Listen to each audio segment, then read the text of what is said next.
The call came at 2:47 p.m. on a Tuesday, and I should have known something was wrong the moment I heard Jessica's voice.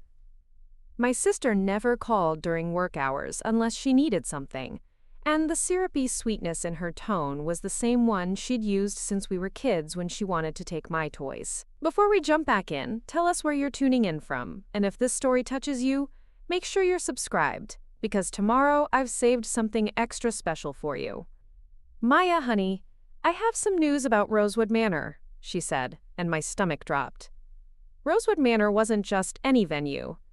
It was the Victorian estate I'd been dreaming about since I was 16, the place where I'd imagined walking down that grand staircase in my wedding dress. I'd put down a deposit 6 months ago when David proposed, the same day I'd called Jessica crying happy tears about finally getting engaged at 28. What about it? I asked, already knowing I didn't want to hear the answer. Well, you know how tight money's been for you lately with the apartment and everything, she continued, her voice dripping with fake concern. The manager called me by mistake thinking I was you, and when I explained the situation, he was so understanding. He said someone like you probably couldn't really afford a place like Rosewood anyway, and since my wedding's in just 4 months, he offered to transfer everything to me instead. Isn't that perfect? Now you don't have to stress about money, and I get my dream venue. The words hit me like ice water. Someone like me. As if she knew anything about my finances. As if she had any right to speak for me to anyone, let alone steal the venue I'd already paid for and planned around for months. Jessica, that's my venue. I put down the deposit. I signed the contract. She laughed, light and dismissive. Oh, Maya, be realistic. You're a teacher. I'm marrying a lawyer. We can actually afford to do it right. Besides, Kevin and I have been together 4 years. You and David have, 8 months? Let's be honest about which wedding is more likely to actually happen. I'm Maya Chen, and if you think you know how this story ends, you're probably wrong. Because what Jessica didn't know, what none of my family knew, was that while they saw me as the struggling little sister who could barely afford her studio apartment, I'd been quietly building something they never bothered to ask about. But I'm getting ahead of myself. Let me start from the beginning. Because this story isn't just about a stolen wedding venue. It's about the moment you realize that the people who are supposed to love you the most are the ones who see you the least. Growing up, Jessica was always the golden child. 3 years older, blonde where I was brunette, outgoing where I was quiet, and somehow always the victim in every story she told. When we were kids and she'd break something, I'd get blamed for not watching her carefully enough. When she failed a test, it was because I was too selfish to help her study. When she crashed Dad's car at 17, somehow it became about how I should have offered to share my car more often so she wouldn't have been so desperate to borrow his. The pattern was so established that I didn't even question it anymore. Jessica was the star, I was the supporting character in her life story, and my job was to make sure her spotlight never dimmed. Even as adults, nothing had changed. When she needed money for her security deposit, I lent it to her. When she wanted to quit her job to find herself, I helped cover her share of Mom's birthday dinner so she wouldn't look bad. When she complained about her boyfriend Kevin being too cheap to buy her the ring she wanted, I found myself Venmoing her money for groceries that somehow turned into a jewelry store trip. I told myself it was what families did. I told myself she'd do the same for me.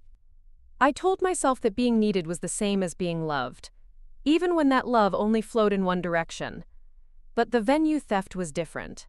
This wasn't borrowing money or asking for help. Preparing and narrating this story took us a lot of time, so if you are enjoying it, subscribe to our channel, it means a lot to us. Now, back to the story. This was walking into my life, taking something that belonged to me, and then telling me I should be grateful for it. This was my own sister, looking at my dreams and deciding they were too big for someone like me to deserve. I sat in my classroom that afternoon, staring at the stack of essays I needed to grade, and felt something shift inside me. Not anger, exactly. Something colder. Something more final. Because Jessica was right about one thing. She didn't know me at all. While she saw a struggling teacher in a studio apartment, she had no idea that the same woman had been investing her summers for the past 5 years. While she assumed I was barely scraping by, she didn't know about the side tutoring business I'd built that brought in an extra $2,000 a month. While she pitied my simple lifestyle, she never bothered to ask why someone with my income lived so modestly. The truth was, I'd been saving. Not just saving, investing, planning, building towards something bigger than the life everyone expected me to have. And the biggest truth of all, the one that would change everything, was sitting in a manila folder in my desk drawer at home. Because 6 months ago, when I'd fallen in love with Rosewood Manor, I'd done more than just book it for my wedding, I'd bought it. The previous owner, Margaret Whitfield, was 83 and wanted to retire to Florida. She'd been looking for a buyer who would preserve the estate's history and character, not some developer who'd tear it down for condos. When I'd first toured the venue, we'd talked for hours about the manor's story, about the families who'd celebrated there, about the restoration work she'd done over the decades. By the end of that conversation, she wasn't just showing me around as a potential bride, she was interviewing me as a potential successor. The sale had closed quietly 3 weeks ago. The property management company I'd hired was handling day-to-day operations. And I'd kept the original manager on because he knew the venue better than anyone. What I hadn't done was announce my ownership to my family, because I'd learned long ago that sharing good news with them usually meant watching it get turned into something about Jessica instead. But now, sitting in my empty classroom with the phone still warm in my hand from my sister's call, I realized my secrecy was about to become her downfall. I drove home slowly that evening, my mind spinning not with anger but with something much more dangerous, clarity. For the first time in my life, I wasn't scrambling to fix a situation Jessica had created. I wasn't trying to figure out how to make peace or keep everyone happy. Instead, I was seeing the whole chessboard, and I realized I'd been playing a different game than everyone else for years. David was making dinner when I walked in, humming something under his breath as he stirred pasta sauce. He looked up when I entered, and his smile faded immediately. "What happened?" he asked because he knew me well enough to read the expression on my face. "Jessica stole our venue," I said simply. He set down the spoon. "What do you mean stole?" So I told him. About the call. About the manager supposedly offering to transfer everything to her, about her casual dismissal of our engagement, and her assumption that I couldn't afford the life I wanted. David listened without interrupting, his jaw getting tighter with each detail. "That's insane," he said when I finished. "She can't just take over our contract. We have rights. We can fight this." I looked at him, this kind, steady man who'd proposed to me on a random Thursday because he said he'd realized he wanted to spend every ordinary day with me, not just the special ones, and felt my heart break a little, not because of what Jessica had done, but because I was about to show him a side of myself I'd kept hidden, the side that didn't just survive my family's dynamics, but had learned to play them better than they knew. "David," I said quietly, "what if I told you we don't need to fight? What if I told you that Jessica just walked into a trap she doesn't even know exists?" He studied my face. "Maya, what are you not telling me?" I went to my desk and pulled out the manila folder. Inside were the ownership papers, the transfer documents, the business license for Whitfield Events, the company I'd created to manage the property. I spread them across our kitchen table like a poker player revealing a royal flush. David stared at the papers for a long moment before looking up at me. "You bought it. You actually bought the whole place." "I bought it," I confirmed. Jessica just called the manager of my venue, told him his boss couldn't afford her own property, and asked him to steal it from me so she could have it instead. The silence stretched between us. David picked up one of the documents, studying my signature at the bottom. "How long have you been planning this?" "I wasn't planning anything," I said. And it was true. I bought Rosewood because I loved it, and because Margaret needed someone who would take care of it. I kept it quiet because, well, you know my family. Everything I have becomes something they think they deserve a piece of. But Jessica just handed me something I never expected. "What's that?" I smiled, and for the first time all day, it was a real smile. The moral high ground and the legal authority to do something about it. That night I called Robert Harrison, the manager Jessica had spoken to. Robert had worked at Rosewood for 15 years, first under Margaret and now under me. He was a soft-spoken man in his 50s, who took enormous pride in the estate and who had been mortified when I'd hired him to discover what Jessica had done.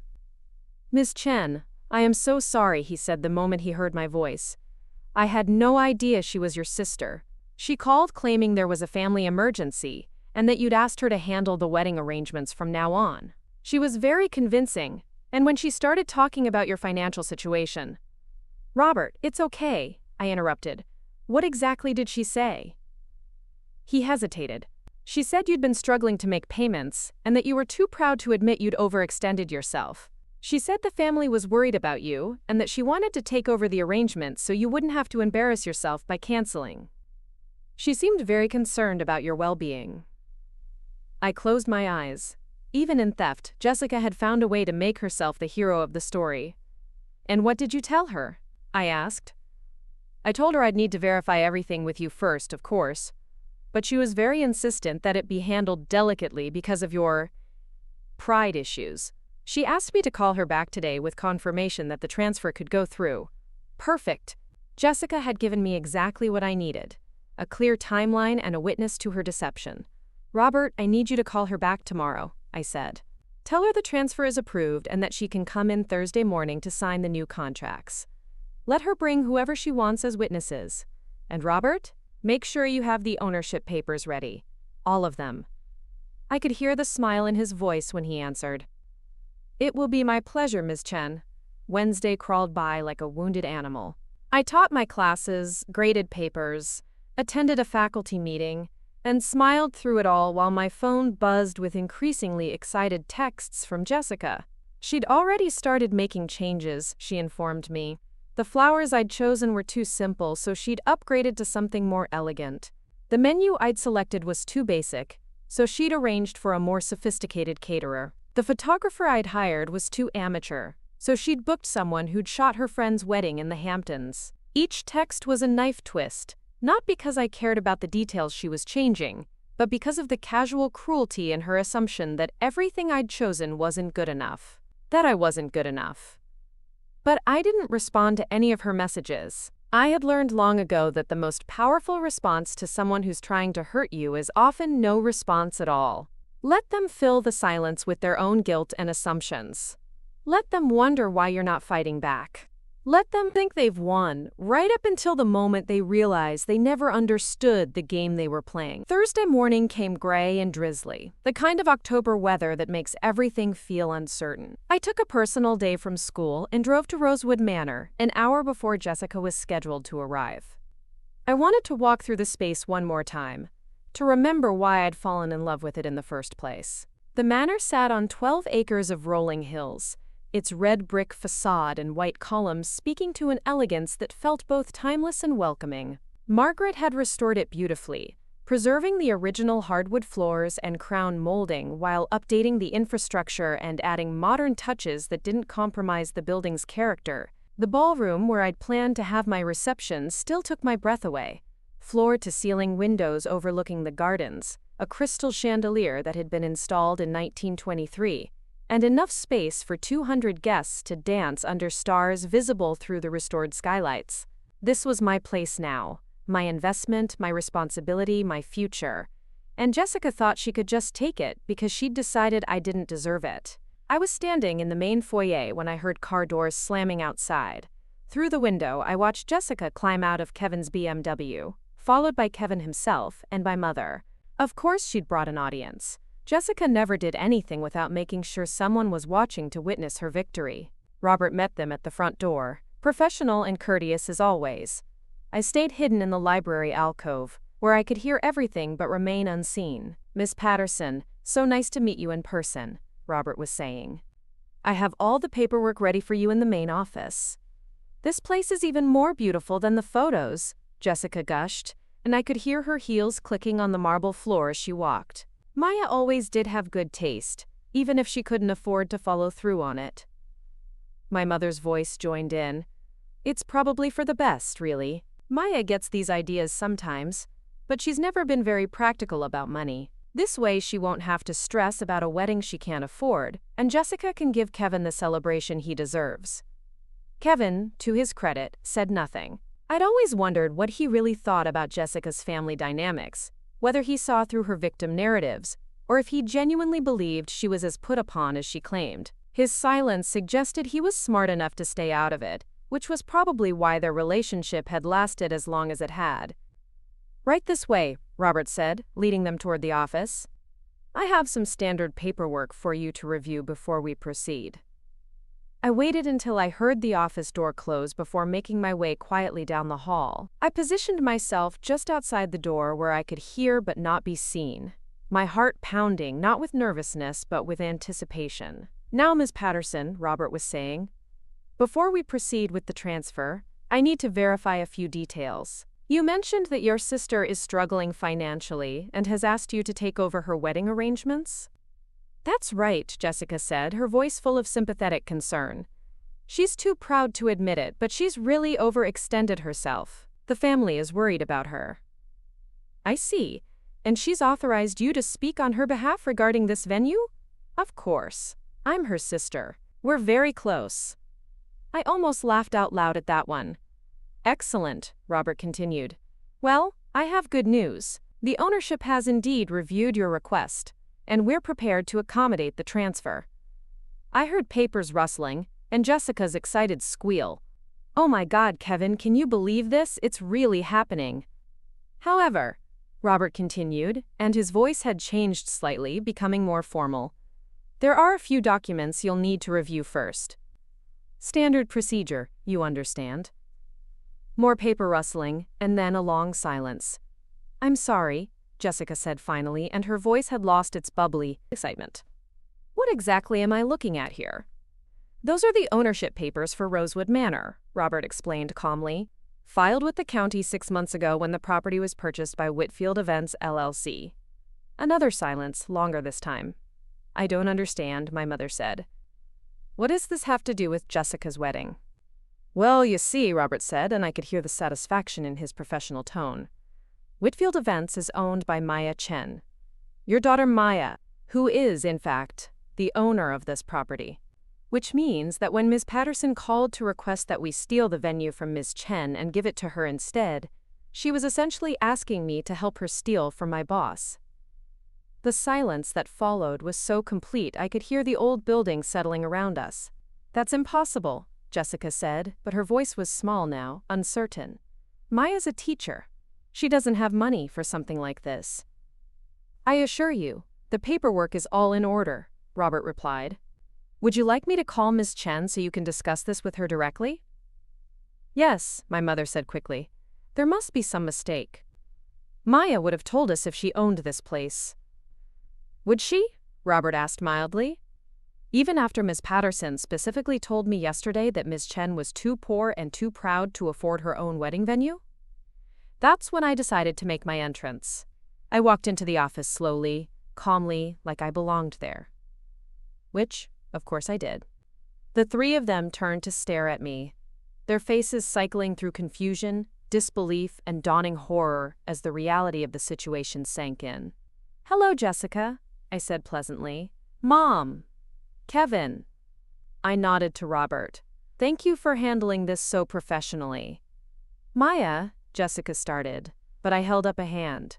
"Please, let me save us all some time," I said, settling into the chair behind the desk.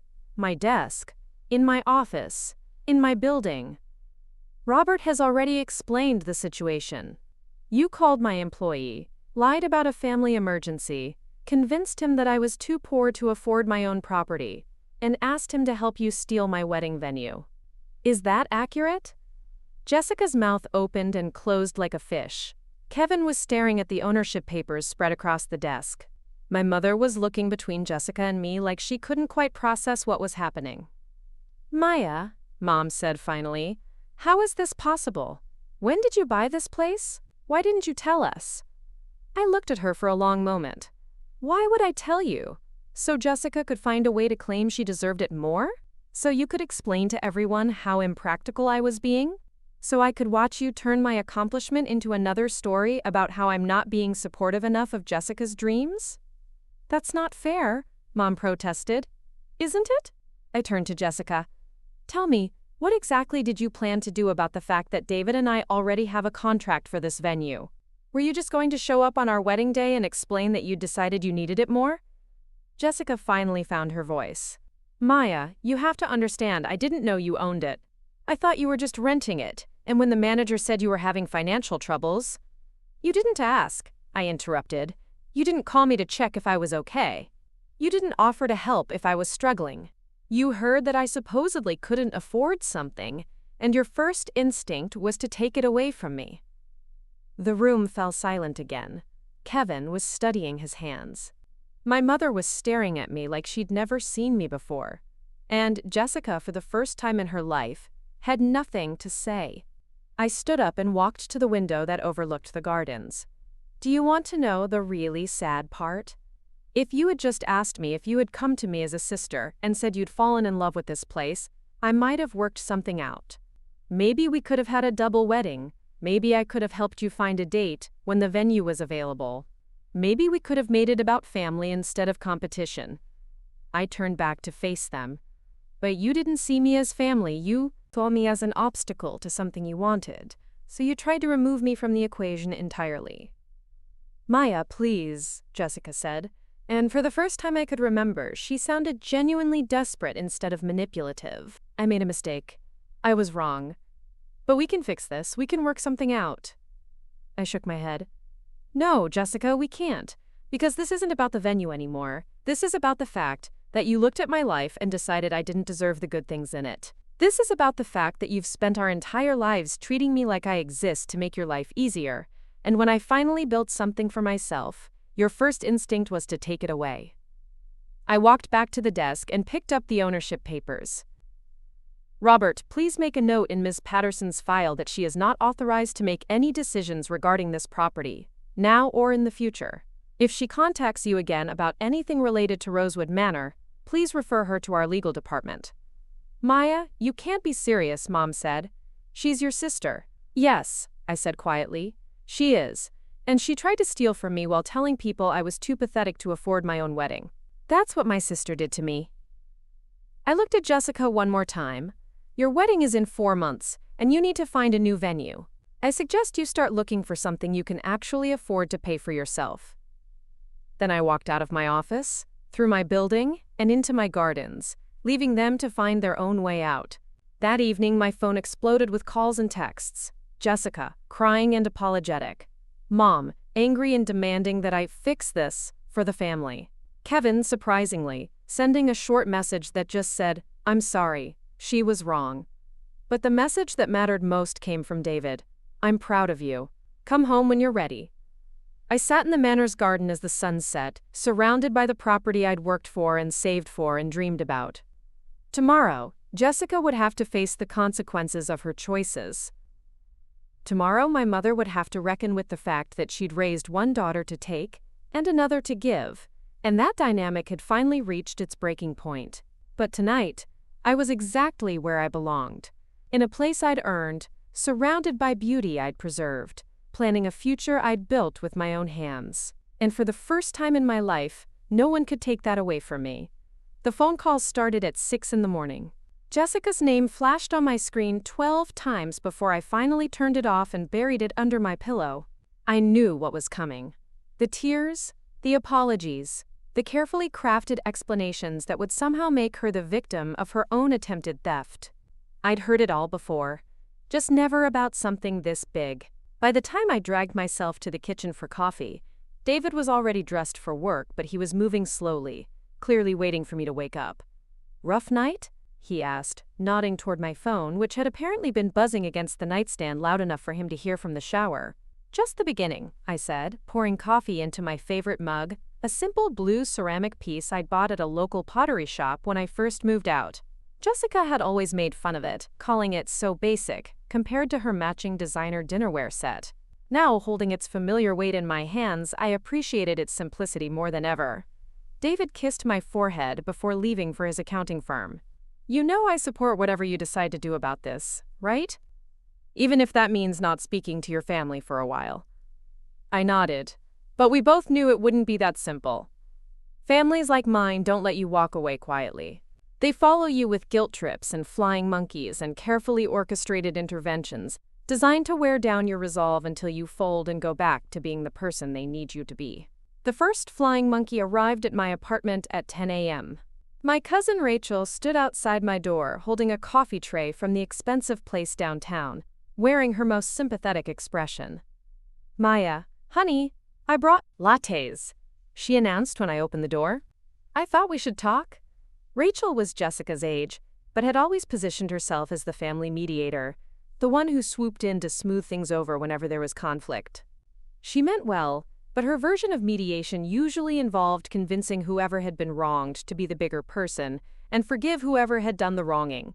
"Come in," I said, because I was curious to hear which version of events Jessica had fed her. Rachel settled onto my couch and immediately launched into her prepared speech. "Look, I know Jessica made a mistake. She knows she made a mistake. But you have to understand, she's been under so much pressure with the wedding planning, and when she heard about your financial situation—" "What financial situation?" I interrupted. Rachel blinked. "Well, you know. The apartment, the teaching salary, trying to afford a wedding venue like Rosewood Manor. Everyone's been worried about you overextending yourself." There it was, the family narrative I hadn't even known existed. Somehow, while I'd been quietly building my savings and investments, they'd been crafting a story about my supposed financial struggles. They'd turned my modest lifestyle into evidence of poverty, my privacy about money into proof that I was ashamed of how little I had. "Rachel," I said carefully, "did Jessica tell you that I own Rosewood Manor?" Her face went blank. "Own it? Maya, what are you talking about?" So Jessica hadn't told the truth, even to her allies. She'd called in reinforcements to guilt me into forgiving her, but she'd let them come armed with lies. I pulled out my laptop and showed Rachel the same ownership documents I'd shown my family the day before. I watched her face cycle through the same expressions: confusion, disbelief, and then something that looked almost like betrayal. "She didn't tell you," I said. "It wasn't a question." "She said you were being dramatic about losing the venue booking," Rachel said slowly. "She said you were making a big deal out of nothing because the venue was too expensive for you anyway, and now you were embarrassed that she could afford it when you couldn't." The cruelty of it took my breath away. Even in recruitment, Jessica couldn't resist twisting the knife. It wasn't enough that she'd tried to steal from me. She had to make sure everyone believed I deserved it. Rachel stared at the documents for a long time before looking up at me. "Maya, I had no idea. She lied to me." "She lied to everyone," I said. "The question is, what are you going to do about it?" Rachel left without finishing her latte, and I knew the real battle was just beginning. Within an hour, my phone started buzzing with text from various family members as the truth spread through our network like wildfire. Some were apologetic, some were confused, and some were angry, though not necessarily at Jessica. My Aunt Linda, Mom's sister, sent a particularly illuminating message. "Your mother is beside herself. How could you not tell us about buying that place? And how could you humiliate Jessica like that, in front of Kevin? This family is falling apart." There it was again. Somehow Jessica's attempt to steal from me had become my fault for not preventing it. Somehow her humiliation was more important than her theft. Somehow I was the one destroying the family by refusing to be quietly victimized. I was still staring at Linda's text when my doorbell rang again. This time it was my father, and he didn't bring coffee. Dad and I had always had a complicated relationship. He was a quiet man who avoided conflict at all costs, which meant he'd spent my childhood standing silently by while Mom managed Jessica's dramatics and my needs got lost in the shuffle. He loved me, I knew that, but his love was passive, the kind that showed up in birthday cards and Christmas presents, but never when I needed someone to speak up for me. "Maya," he said when I let him in, "we need to talk about this situation with your sister." I gestured for him to sit, but he remained standing, hands in his pockets, looking uncomfortable in the way he always did when forced to address conflict directly. "Dad, what exactly did Jessica tell you happened?" He sighed. "She said there was some confusion about the venue, and that you overreacted when she tried to help sort it out. She's very upset." "Did she mention that she called my employee and tried to convince him to steal my wedding venue by telling him I was too poor to afford it?" Dad's face went pale. "Maya, that can't be right." So I told him the whole story. Every detail, from Jessica's phone call to the meeting at Rosewood Manor. I showed him the ownership papers, explained my investment strategy, described the lies Jessica had told about my supposed financial struggles.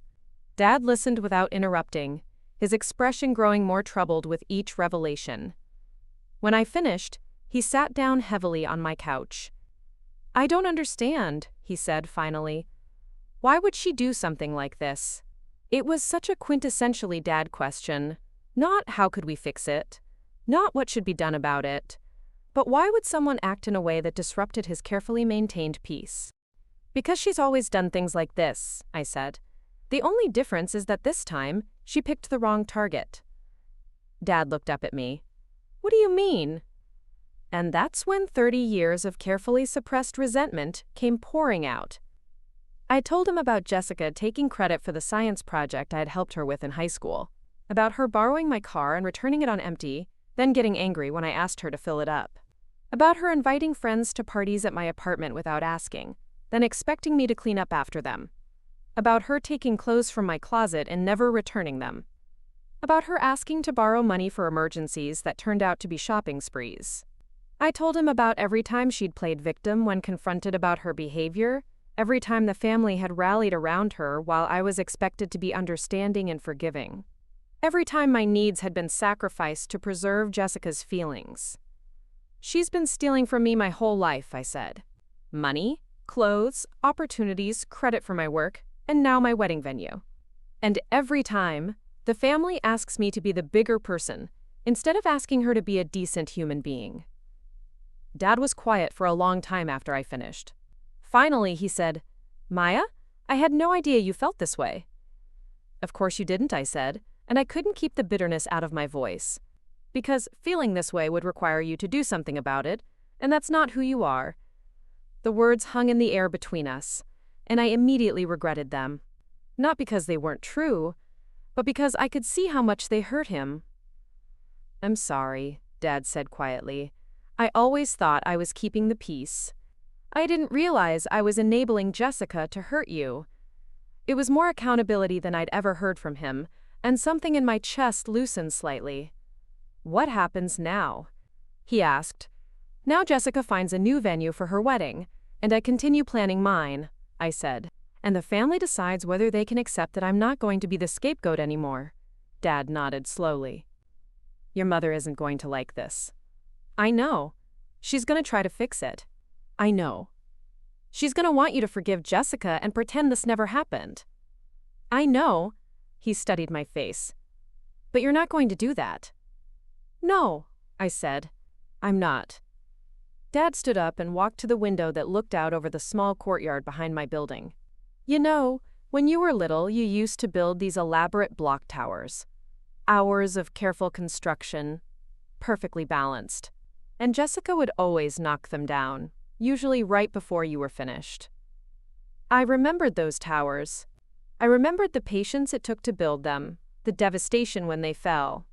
The way Jessica would laugh and say it was an accident, while our parents told me to rebuild and be more careful next time. Your mother and I thought it was normal sibling rivalry," Dad continued. "We thought you were learning resilience. But maybe we were just teaching you that your work didn't matter as much as Jessica's impulses." He turned back to me. "I think you've built something she can't knock down this time." After Dad left, I sat in my apartment and thought about those block towers. About all the careful construction that had gone into my life. The education, the career, the savings, the investments, the relationships I'd built on trust and mutual respect, instead of manipulation and guilt. Jessica had tried to knock this one down too, but she'd miscalculated. This tower had legal foundations. The next morning brought a text from Jessica herself. "Maya, please call me. I know I messed up, but we're family. Families forgive each other."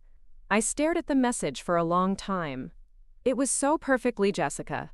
The non-apology that acknowledged wrongdoing without taking responsibility, the immediate pivot to my obligations as family, the assumption that forgiveness was something she could demand rather than earn. I started to type a response several times, but each draft felt either too harsh or too soft.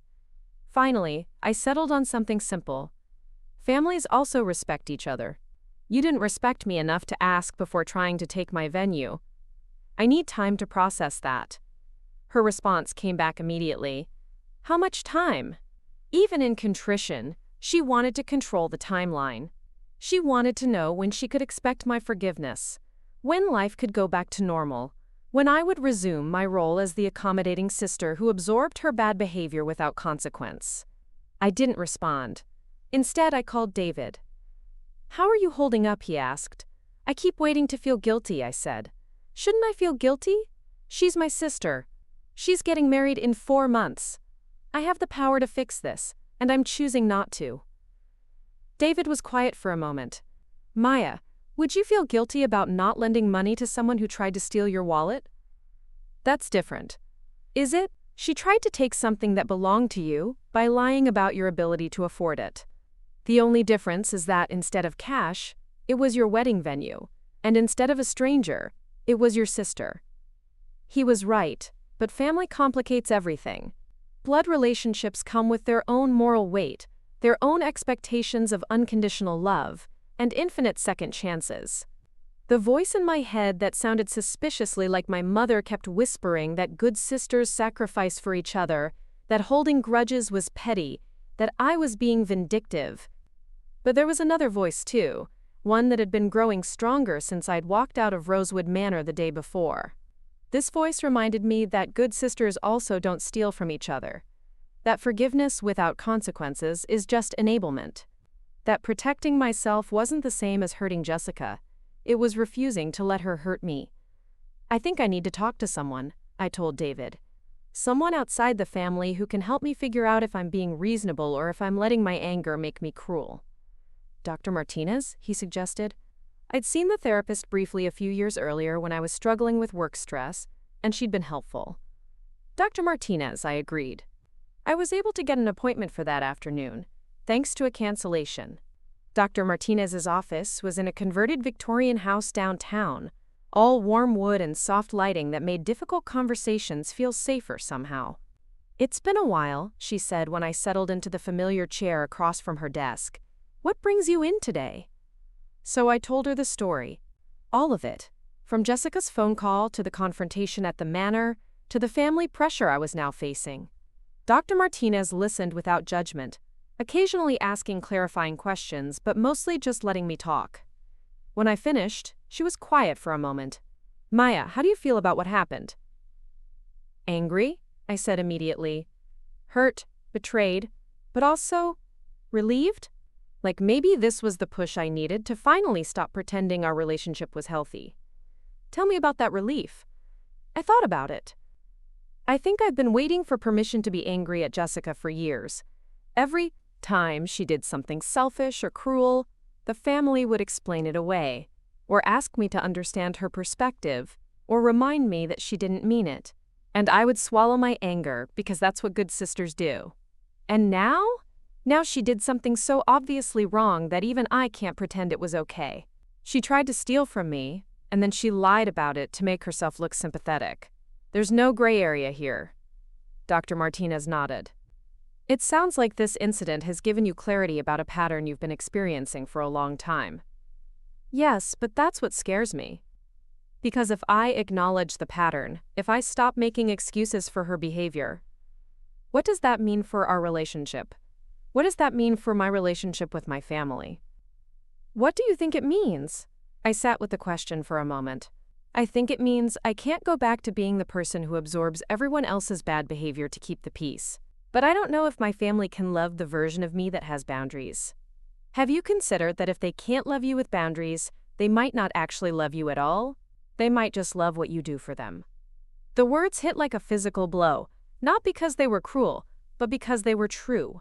I thought about all the times my family had expressed love for me, usually when I was giving them something or doing something for them, or making their lives easier in some way. I thought about how their affection seemed to dim whenever I needed something from them instead of the other way around. I think that's what I'm really afraid of, I admitted, finding out that their love was conditional all along. And if it was, then I guess I'll know where I really stand. Dr. Martinez leaned forward slightly. Maya, what would it look like to love yourself unconditionally? What would it look like to treat yourself with the same kindness and protection you've been giving your family? I left the appointment with more questions than answers, but also with something I hadn't had before: permission to prioritize my own well-being, permission to demand respect, permission to walk away from relationships that required me to diminish myself to make others comfortable. That evening, I drove out to Rosewood Manor. I'd given Robert the day off, so the building was empty except for me. I walked through the rooms, slowly, remembering Margaret Whitfield's stories about the families who'd celebrated here over the decades. Generations of brides and grooms, anniversaries and milestone birthdays. Moments of joy that had soaked into the very walls of the place. In 6 months, David and I would add our own joy to that history. We'd dance in the ballroom where Margaret had danced at her own wedding 60 years ago. Our families would eat dinner in the same room where countless other families had gathered to celebrate love and commitment. But Jessica wouldn't be there. Not as my sister, not as a guest, not as someone I'd forgiven out of obligation or family pressure. She'd made her choice when she tried to steal this place from me, and I'd made mine when I decided I was worth more than her continued disrespect. Standing in my beautiful venue, surrounded by the dreams I'd worked for and the future I'd built, I felt something I hadn't experienced in years when thinking about my family: peace. Not the fragile peace that comes from avoiding conflict, but the solid peace that comes from knowing you've protected something precious. My phone buzzed with another text from Jessica. "Maya, please, I'm sorry. I know I was wrong, but I need this venue. Kevin's parents are flying in from Seattle, and I've already sent save the dates. Can't we work something out?" I read the message twice, looking for any sign that she understood what she'd actually done. Any acknowledgement that she tried to steal from me, not just made a mistake. Any recognition that her actions had consequences beyond her own inconvenience. But there was nothing. Just the same self-centered panic I'd been hearing my whole life whenever Jessica's bad choices caught up with her. I deleted the message without responding. Then I walked back through my venue, turning off lights and locking doors, ready to go home to the life I'd built, without asking permission from anyone. Tomorrow would bring more pressure, more guilt trips, more family members trying to convince me that forgiveness was my responsibility, regardless of whether Jessica had earned it. But tonight, I was exactly where I belonged, in charge of my own story for the first time in my life. The emergency family meeting was called for Sunday dinner at Mom's house. I knew it was coming. The coordinated intervention designed to wear down my resolve and force me back into my familiar role as the family peacekeeper. The text came from Mom herself. "Family dinner this Sunday. We need to discuss this situation with Jessica and find a solution that works for everyone." I stared at the message for a long time. The phrasing was so perfectly calculated. Not, "we need to discuss Jessica's theft," or "we need to address what she did," but "this situation," as if it were some natural disaster that had befallen us all rather than a deliberate choice Jessica had made. And of course, we needed to find a solution that worked for everyone, which in family speak meant a solution that protected Jessica from consequences while requiring me to sacrifice something. David read the message over my shoulder as I was making coffee Sunday morning. "Are you going?" "I think I have to," I said. "If I don't show up, they'll just create their own narrative about what happened, and I'll never get the chance to speak for myself." "Want me to come with you?" I considered it. David's presence would certainly change the dynamic. It's harder to gaslight someone when there's an outside witness. But it would also escalate things, turn this into David and me versus the family instead of just me standing up for myself. "I think I need to do this alone," I said. "But thank you." Mom's house was exactly as I remembered it from every awkward family gathering of my adult life. The dining room table set for 6 with her good china. The smell of pot roast that she always made when she wanted to remind us we were family. The careful arrangement of photos on the mantelpiece that somehow managed to include 3 pictures of Jessica's college graduation and none of mine. I arrived precisely on time, which meant Jessica was already there, stationed in the living room with Kevin beside her like a silent bodyguard. She'd been crying. I could tell from the careful way her makeup was applied, designed to look natural while covering the evidence of tears. Mom was bustling around the kitchen with the frantic energy she always displayed when she was trying to control an uncontrollable situation. "Maya, sweetheart," Mom said, pulling me into a hug that felt more like a trap than an embrace. "I'm so glad you're here. We're gonna work this out, okay?" We're family. Dad emerged from his den looking like a man walking to his own execution. He caught my eye and gave me a small nod that might have been encouragement or might have been resignation. We sat down to dinner with the kind of strained politeness that characterizes family meals, where everyone is pretending everything is normal while knowing it absolutely isn't. Mom served the pot roast and asked about work and the weather and David's new project, carefully avoiding the elephant that had taken up residence at our dinner table. Finally, as she was clearing the main course, she said, "Well, I think we should talk about this wedding venue situation." Jessica immediately started crying. Not the ugly, honest crying that comes from genuine remorse, but the practiced tears of someone who'd learned that appearing fragile was more effective than taking responsibility. "Maya, I'm so sorry," she said, her voice breaking perfectly on cue. I handled this wrong. I was just so stressed about the wedding, and when I heard you were having financial problems, I thought I was helping."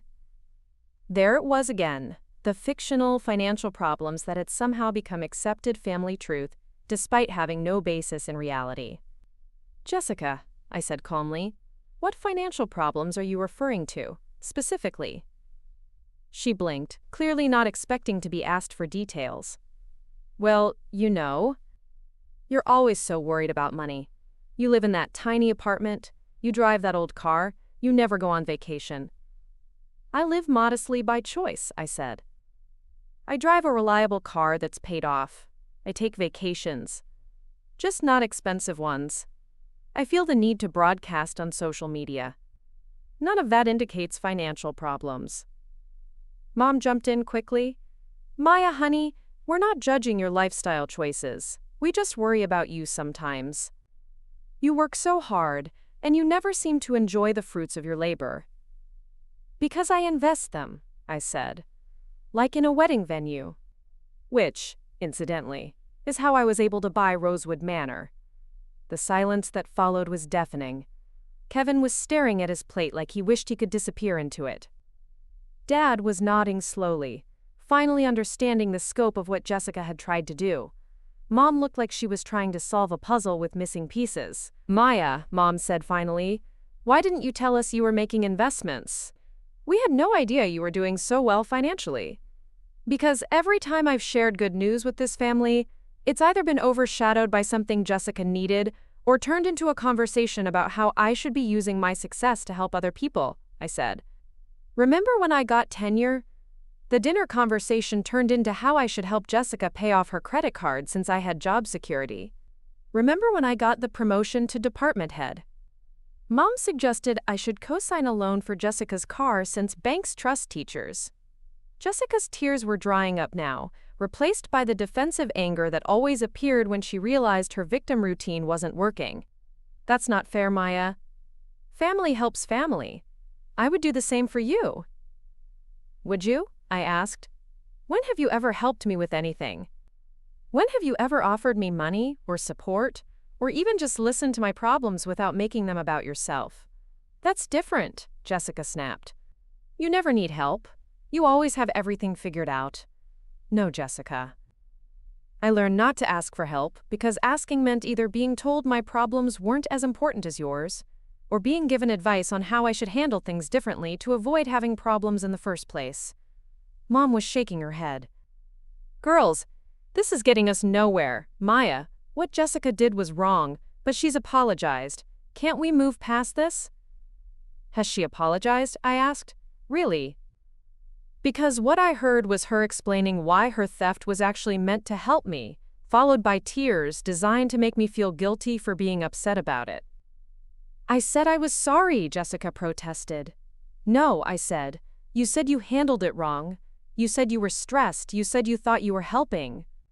You haven't once acknowledged that you tried to steal my wedding venue by lying about my financial situation to my employee." The room went quiet again. Kevin cleared his throat uncomfortably. "Jessica," he said quietly, "maybe you should just tell Maya exactly what you did and that you're sorry for doing it." It was the first time he'd spoken since I'd arrived, and I could see Jessica's shock that her own fiancé wasn't automatically taking her side. Jessica started. then stopped. She looked around the table, as if waiting for someone to rescue her from having to actually take responsibility for her actions. "I called the venue manager," she said finally. "I told him there was a family emergency and that Maya had asked me to handle her wedding arrangements. I said Maya was having financial problems and was too proud to admit she couldn't afford the venue." She paused, clearly hoping that would be enough. "And?" I prompted. "And I asked him to transfer the booking to my name instead." "And what is that called, Jessica, when you take something that belongs to someone else by lying?" The word hung in the air between us. Jessica's face flushed red, and I could see the exact moment she decided to abandon the apology route and go back to attack mode. "Fine," she said. "Yes, I tried to take your venue. But you know what, Maya? Maybe I did deserve it more. Kevin and I have been together for 4 years. You and David barely know each other. Our wedding is actually going to last, unlike your rebound relationship with the first guy who showed you attention after 30. The cruelty of it took my breath away. Not just the implication that my relationship was doomed, but the casual way she threw my age in my face, as if being 30 and finally finding love was somehow shameful. "Jessica," Dad said sharply. It was the first time I'd ever heard him raise his voice at her. But I held up a hand. "No. Let her finish. I want to hear what else she really thinks about me." Jessica was past the point of strategic thinking now, running on pure spite. "You want to know what I think? I think you're jealous. I think you've always been jealous that things come easier to me, that people like me more, that I'm getting married first. And now you finally have something I want, and you're being vindictive about it because it's the first time in our lives you've had any power over me." The silence that followed was absolute. Mom looked horrified. Dad looked like he'd aged 10 years in the past minute. Kevin was staring at Jessica like he'd never seen her before. "There it is," I said quietly. "The truth, finally. You don't think you did anything wrong. You think I deserve to have my venue stolen because you've decided you deserve it more than I do. You think I'm being vindictive for refusing to let you face no consequences for trying to steal from me." I stood up from the table. "And you know what, Jessica? You're absolutely right about one thing. This is the first time in our lives I've had power over you. And I'm not going to use it to hurt you the way you've hurt me. I'm just going to use it to protect myself." Mom stood up too.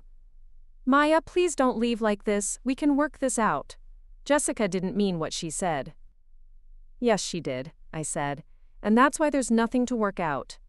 Jessica has shown me exactly who she is and how she sees me. I'm finally listening." I grabbed my purse and headed for the door, but Jessica's voice stopped me. "Maya, wait." Her tone had changed again, back to desperate now that she realized she'd gone too far. "I didn't mean it. I'm just stressed about the wedding, and I said things I didn't mean." I turned back to look at her. "Jessica, in 30 years, when have you ever said something cruel to me that you actually meant? According to you, you're always stressed, or tired, or having a bad day, or didn't think before you spoke. But somehow your mistakes always hurt me, and my job is always to understand and forgive." I looked around the table at my family. Mom wringing her hands, Dad avoiding eye contact, Jessica crying again, Kevin looking like he wanted to be anywhere else. "I'm done," I said. "I'm done pretending that being family means I have to accept being treated badly. I'm done making excuses for Jessica's behavior. And I'm done sacrificing my peace of mind to preserve everyone else's comfort." "So what happens now?" Mom asked. "Are you just going to cut us all off? Are you going to let one fight destroy this family?" "I'm not destroying anything," I said. "I'm just refusing to keep fixing what other people break. If Jessica wants to repair our relationship, she knows where to find me. But she'll need to come with a real apology and a plan for making sure this kind of thing never happens again." I walked out of my childhood home and sat in my car for a few minutes, waiting for the guilt to hit.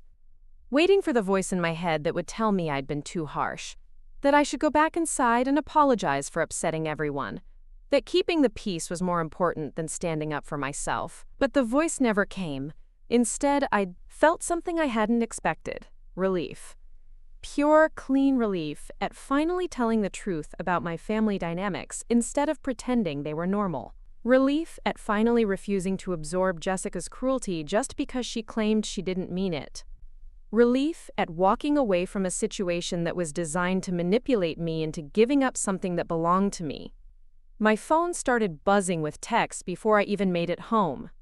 Mom, Dad, even Kevin, all trying to convince me to reconsider, to come back, to work things out. But notably, nothing from Jessica herself. I turned off my phone and spent the evening with David, telling him everything that had happened over takeout Chinese food and a bottle of wine. "I'm proud of you," he said when I finished. "That couldn't have been easy." "It wasn't," I admitted, "but it was necessary." I think I've been avoiding that conversation for 30 years. What happens next? I thought about it. Next, Jessica has to figure out how to plan a wedding without the venue she tried to steal from me. Next, my family has to decide whether they can accept that I'm not going to be their designated doormat anymore.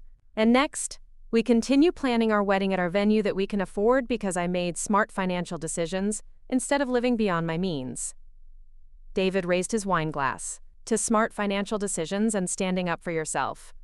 To building a life that no one can steal from you, I replied. We clinked glasses, and for the first time since Jessica's phone call had started this whole mess, I felt genuinely happy. Not the fragile happiness that comes from avoiding conflict, but the solid happiness that comes from knowing you've protected something valuable. The next morning brought a surprise visitor to my classroom. Kevin stood awkwardly in my doorway during my planning period, looking like a man who'd rather be anywhere else. "Do you have a minute?" he asked. I gestured to the chair across from my desk. "What can I do for you, Kevin?" He sat down and immediately started talking, like he'd rehearsed what he wanted to say. "I owe you an apology. I should have stopped Jessica when she told me about calling the venue. I knew it was wrong, but I didn't want to deal with the fight that would come from telling her no. It was more honesty than I'd expected from him." "Why are you telling me this now?" Kevin ran his hands through his hair. "Because last night, after you left, Jessica spent 2 hours explaining to me why everything she did was actually justified. How you've always been jealous of her, how you were being dramatic, how you owed it to family to share your success. And I realized I don't know who I'm marrying." He looked up at me. "Is it always like this? The way she talks about you?" I considered my answer carefully. Kevin was about to become my brother-in-law, assuming their wedding actually happened, and anything I said would likely get back to Jessica eventually. "Kevin, I think you should pay attention to how Jessica talks about people when she's angry," I said finally, "because the things people say when they're upset usually reveal how they really think about others." He nodded slowly. "She said some pretty terrible things about you last night." "She said some pretty terrible things about me yesterday too," I said. "The difference is that yesterday she was pretending to be sorry about them." Kevin was quiet for a moment. "Maya, I know this is probably the last thing you want to hear right now, but Jessica is panicking about the venue situation. She's called every place within 50 miles, and everything's either booked or way out of our budget." "I'm sorry to hear that," I said, and I was surprised to realize I actually meant it. Not sorry enough to give her my venue, but sorry that she was facing the consequences of her own choices. "Is there any chance?" Kevin started, then stopped. "Never mind. I shouldn't ask. Now, go ahead. Ask. Is there any chance you'd consider letting us use Rosewood Manor for the wedding? We could pay you the full rental fee, plus extra for the short notice. I know it's a lot to ask after everything that's happened, but..." "Kevin," I interrupted gently. "What you're asking me to do is reward Jessica for trying to steal from me. You're asking me to give her exactly what she wanted to take, just through a different method." His face fell. "I guess when you put it like that. Besides," I continued, "even if I were inclined to help, which I'm not, Rosewood Manor is booked that weekend. For my wedding." Kevin nodded, looking defeated. "Right, of course. Can I ask you something?" I said. "Do you really want to marry someone who tried to steal from her sister and then spent the evening explaining why she was justified in doing it?" Kevin was quiet for a long time. "I love her," he said finally, "but I'm starting to wonder if I know who she really is." I think you do know, I said. You just haven't wanted to see it. After Kevin left, I sat in my empty classroom, thinking about patterns and choices, and the difference between loving someone and enabling them. Jessica was about to learn something I'd figured out years ago, that actions have consequences, even when you're used to other people absorbing them for you. My phone buzzed with a text from an unknown number. This is Jessica's friend Sarah. I got your number from your mom. I just wanted you to know that Jessica is really struggling with this venue situation, and I think you're being really cruel to your sister over a building. I stared at the message for a moment, then blocked the number. I wasn't going to engage with Jessica's flying monkeys anymore. I'd said what I needed to say to the people who mattered, and I wasn't going to justify my decisions to every friend she'd recruited to pressure me. But the message did confirm something I'd suspected. Jessica was telling everyone who would listen that I was being unreasonable. She was building a narrative where she was the victim of my vindictiveness, rather than the architect of her own problems. And you know what? I was okay with that. Let her tell whatever story she needed to tell to make herself feel better. I knew the truth. David knew the truth. And increasingly, the people who mattered were figuring out the truth for themselves. I had a wedding to plan, a venue to manage, and a life to build with someone who respected me enough never to steal from me. Jessica could figure out her own venue situation, just like I'd figured out mine, by working hard and making smart choices instead of trying to take shortcuts through other people's lives. For the first time in 30 years, Jessica's problems were not my problems, and that felt like the most liberating thing of all. The silence lasted exactly 2 weeks. 14 days of no calls, no texts, no surprise visits from family members trying to convince me to change my mind. It was the longest period of peace I'd had with my family since childhood, and I found myself actually relaxing in ways I hadn't realized I'd been tense. Then came the nuclear option. I was grading midterm exams at my kitchen table when my phone rang. Grandma Rose's name appeared on the screen, and my stomach immediately dropped. Grandma Rose was 92, lived in assisted living, and only called when something was seriously wrong, or when someone in the family had convinced her to make a guilt call on their behalf. "Maya, sweetheart," came her familiar voice, shakier than I remembered. "I need to talk to you about this business with Jessica." There it was. They'd brought in the heavy artillery. "Hi, Grandma," I said carefully. "How are you feeling?" "Oh, I'm fine, dear. But I'm very worried about this family falling apart. Your mother called me crying yesterday. She says you and Jessica aren't speaking, and that you're refusing to help with her wedding." I closed my eyes. Of course, that's how the story had been presented to Grandma. Not that Jessica had tried to steal from me, not that she'd lied about my finances to justify it, but that I was being unreasonable and refusing to help family. "Grandma, did Mom tell you exactly what happened between Jessica and me?" "She said there was some confusion about a wedding venue, and that you're being stubborn about sharing it." Sharing it? As if Rosewood Manor were a toy we were fighting over instead of property I owned that Jessica had tried to steal.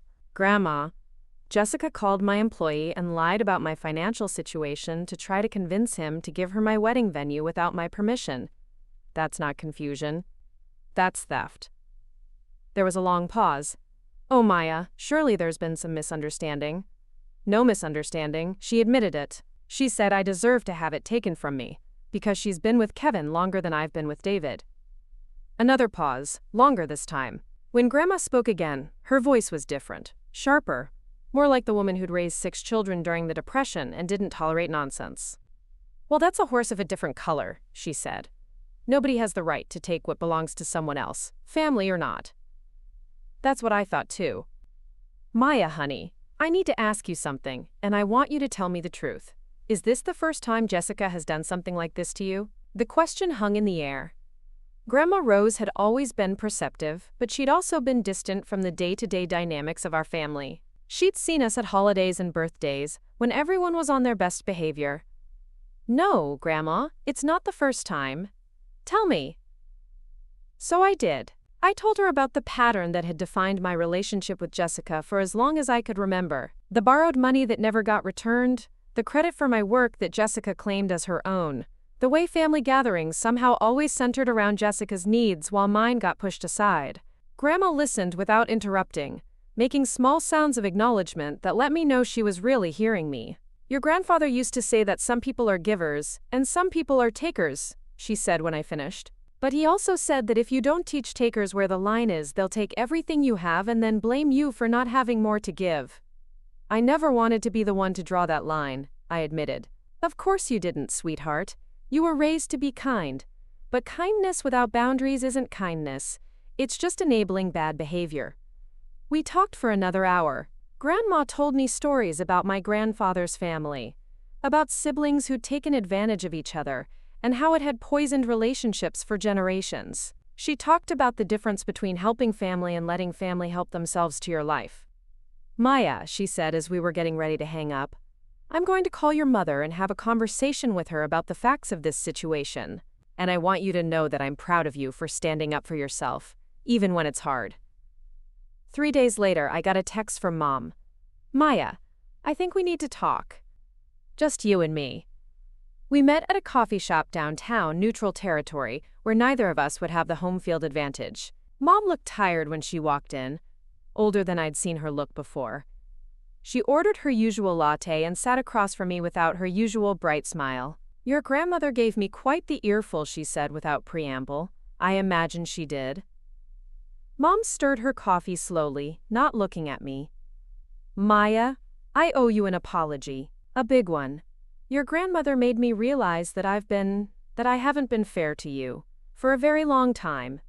It wasn't what I'd expected to hear. In 30 years, I could count on one hand the number of times my mother had apologized to me for anything.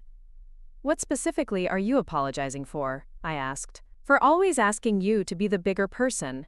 For treating Jessica's feelings as more important than your rights. For letting her take advantage of you and then making excuses for why you should tolerate it." She finally looked up at me. "And for not believing you when you tried to tell me how she was treating you." I felt something loosen in my chest. "Why didn't you believe me?" Mom was quiet for a long time. "Because believing you would have meant admitting that I'd failed as a mother, that I'd raised one daughter to be selfish and entitled, and taught the other daughter that her job was to absorb that selfishness to keep the peace." "Mom. No. Let me finish. Jessica has always been challenging. Even as a little girl.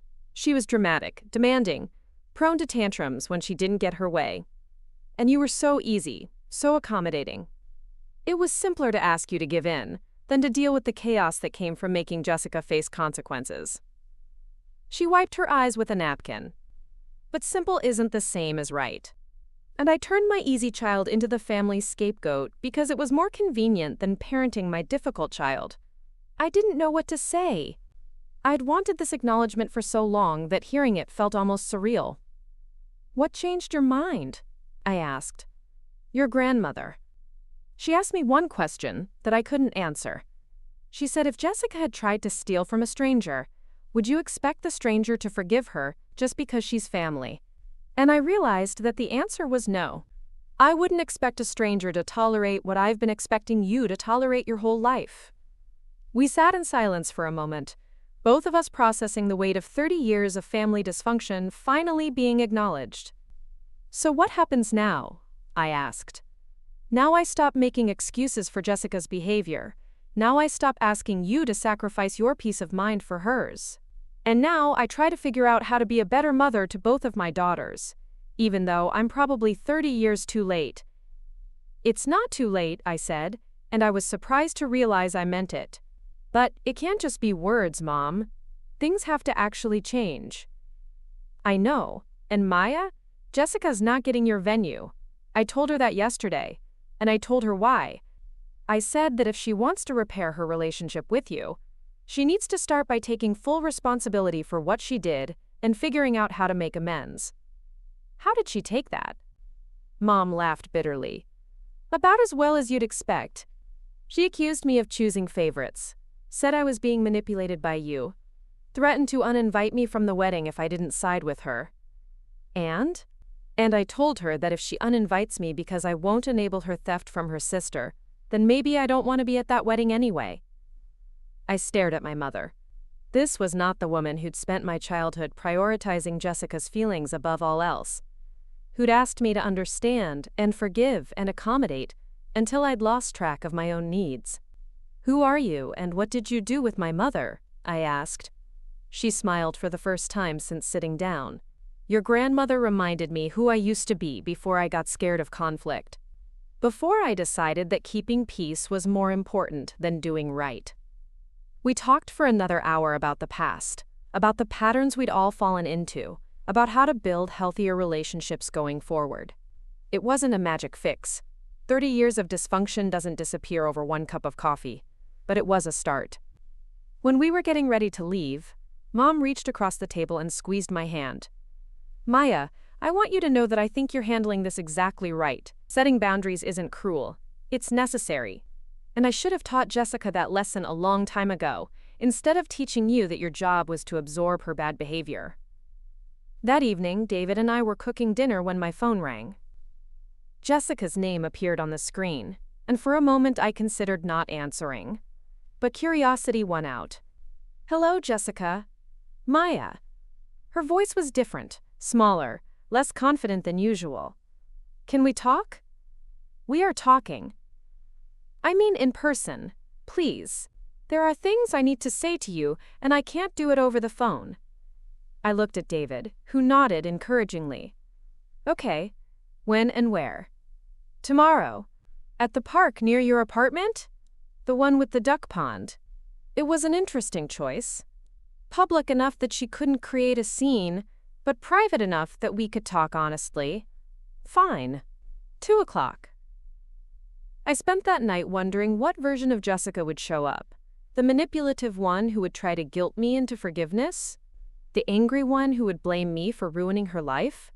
Or possibly, though I didn't dare hope for it, the yearhef, honest one who was ready to take real responsibility for her actions.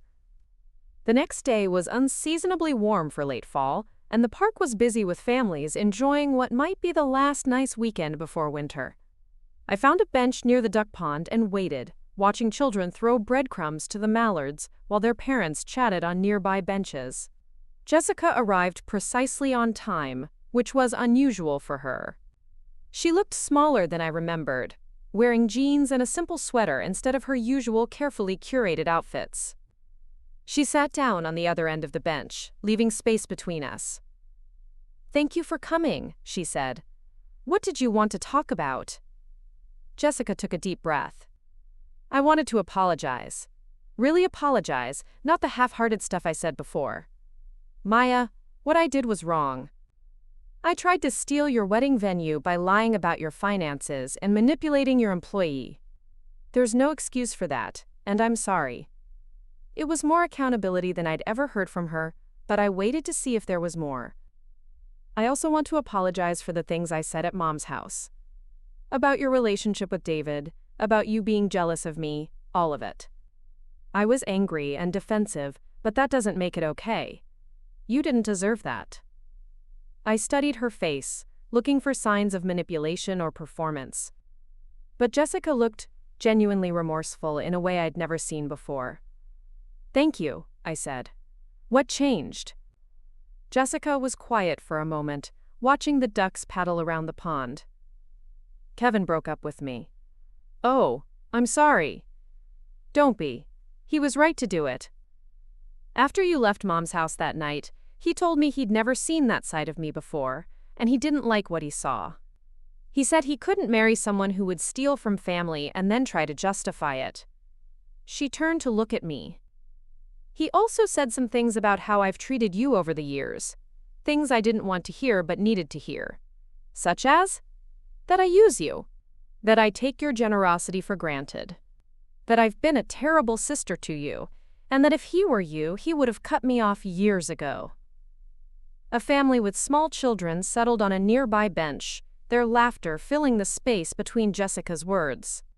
"Maya, I know saying sorry doesn't fix anything, and I know it doesn't give me the right to ask for forgiveness or expect things to go back to normal between us, but I want you to know that I'm going to try to be better. I'm starting therapy, I'm looking for a new job so I can pay back the money I owe you, and I'm going to figure out how to be the kind of person who deserves to have you as a sister." It was everything I'd wanted to hear from her for years, but I found myself feeling cautious rather than relieved. Jessica had promised to change before, usually right after her behavior had cost her something she wanted. "I appreciate the apology," I said. "And I hope you do follow through on those changes. But Jessica, I need you to understand that our relationship can't go back to the way it was. I can't go back to being the person who absorbs your bad behavior and pretends it's normal." "I know," she said quickly.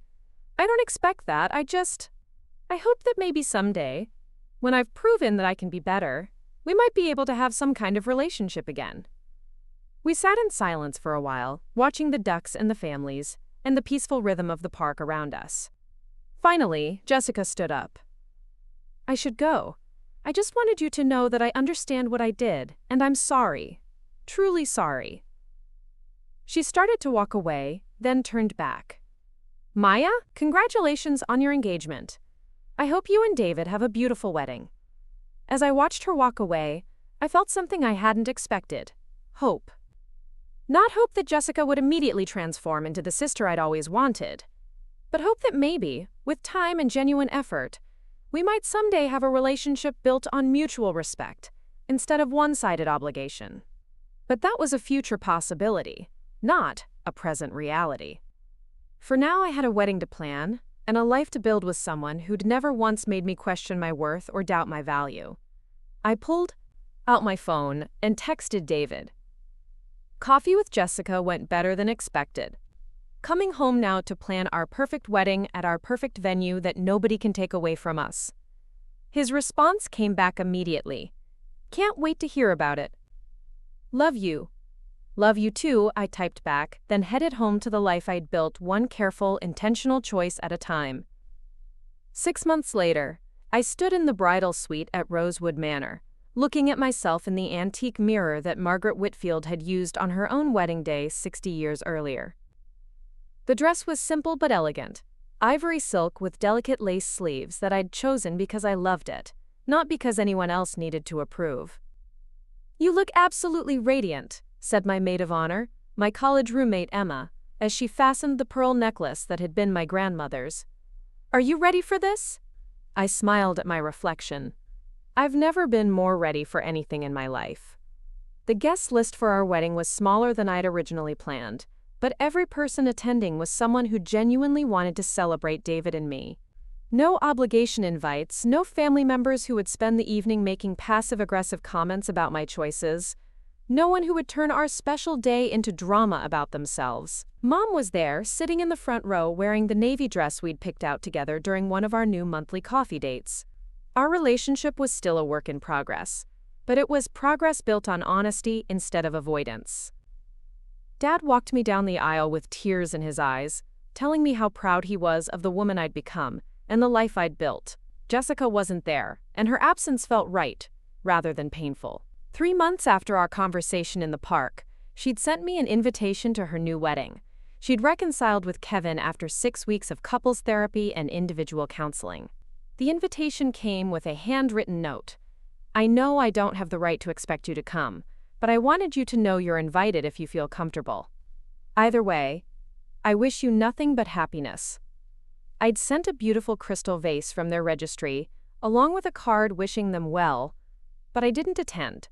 Some relationships need space to heal, and some need space to transform into something entirely different.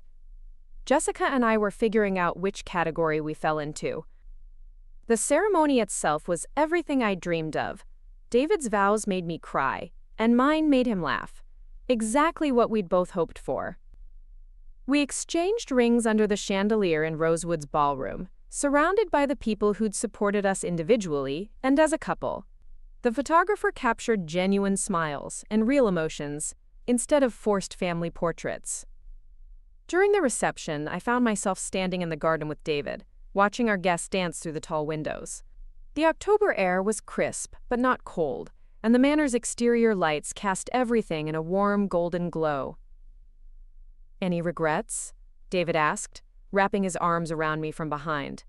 "Only that I waited so long to realize I deserved this," I said, leaning back against him. "Well, we have the rest of our lives to make up for lost time." Inside, the band was playing something slow and romantic. I could see my colleagues from school dancing with their spouses, David's family laughing at something his uncle was telling them, my grandmother sitting at the head table telling stories to anyone who would listen. "Mrs. Chen," David said, spinning me around to face him, "would you like to dance in your own ballroom?" "I thought you'd never ask, Mr. Chen." We danced until the last song ended, and the last guest hugged us goodbye. As the cleanup crew worked around us, David and I sat at our sweetheart table sharing the final pieces of wedding cake and reliving the highlights of the evening. "I have something for you," I said, pulling a small wrapped box from my purse. "Maya, we agreed no gifts today," David protested, but he was smiling as he opened it. Inside was a key, ornate brass, clearly antique. David looked at it in confusion. "It's the original key to Rosewood Manor," I explained. "Margaret gave it to me when I bought the place. She said it belonged to whoever loved this house most, and that they'd know what to do with it when the time came." "And what are you doing with it?" I took the key from the box and placed it in David's palm, closing his fingers around it. "I'm giving it to the person I want to build a home with. This place brought us together, and now it's ours to fill with our own memories."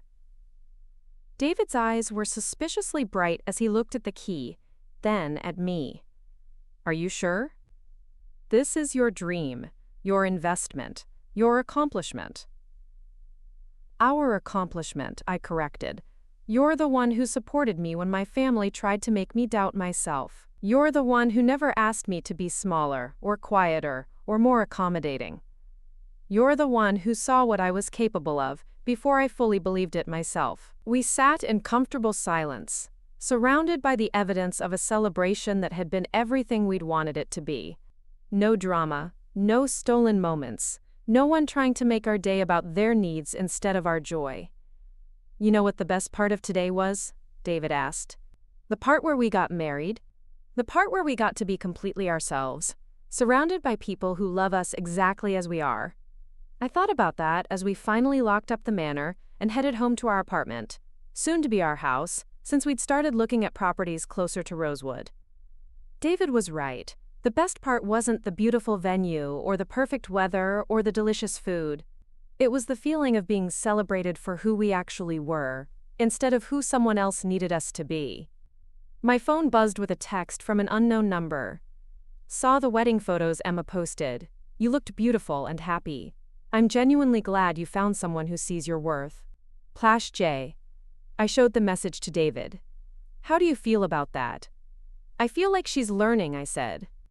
"And I feel like we don't need her approval anymore, which makes it easier to appreciate when she offers it genuinely." "What happens next with your family?" I thought about it as we drove through the quiet streets toward home. "Next, we see if the changes stick. If Jessica can maintain the growth she's shown, if Mom can keep treating us as equals instead of managing our relationship for us, if Dad can learn to speak up when he sees something wrong instead of avoiding conflict. And if they can't, then we'll have the family we've chosen," I said, reaching over to squeeze his hand. "Each other, the friends who showed up today, the relationships built on mutual respect instead of obligation. 6 months earlier, I'd been the family member who absorbed everyone else's bad behavior to keep the peace. Tonight, I was a wife whose husband had vowed to build a life where peace came from mutual love and respect, not from one person constantly sacrificing their needs for everyone else's comfort. Jessica had tried to steal my venue, but in fighting to keep it, I'd discovered something far more valuable than any property: the knowledge that I was worth protecting, worth defending, worth choosing first. Not because I was perfect, but because I was mine." As we pulled into our parking space, David turned to me with a grin. "So, Mrs. Chen, what's the first thing you want to do as a married couple?" "Sleep until noon," I said immediately, "and then have breakfast for dinner. And maybe dance in our kitchen to music that's too loud for the neighbors." "Perfect," he said, kissing me softly. A lifetime of perfect, ordinary moments sounds like exactly what I ordered. Looking back, I realized that Jessica had actually given me a gift, though not the one she'd intended. In trying to take away something I'd earned, she'd forced me to recognize my own worth and fight for it. In revealing who she really was, she'd helped me understand who I wanted to be. Sometimes the best thing someone can do for you is show you exactly what you won't tolerate anymore. Sometimes love means walking away from people who can't love you properly, and sometimes it means staying with the ones who already do. Tonight, surrounded by the life I'd built one intentional choice at a time, I knew exactly which kind of love I'd chosen to keep. Up next, you've got 2 more standout stories right on your screen. If this one hit the mark, you won't want to pass these up. Just click and check them out.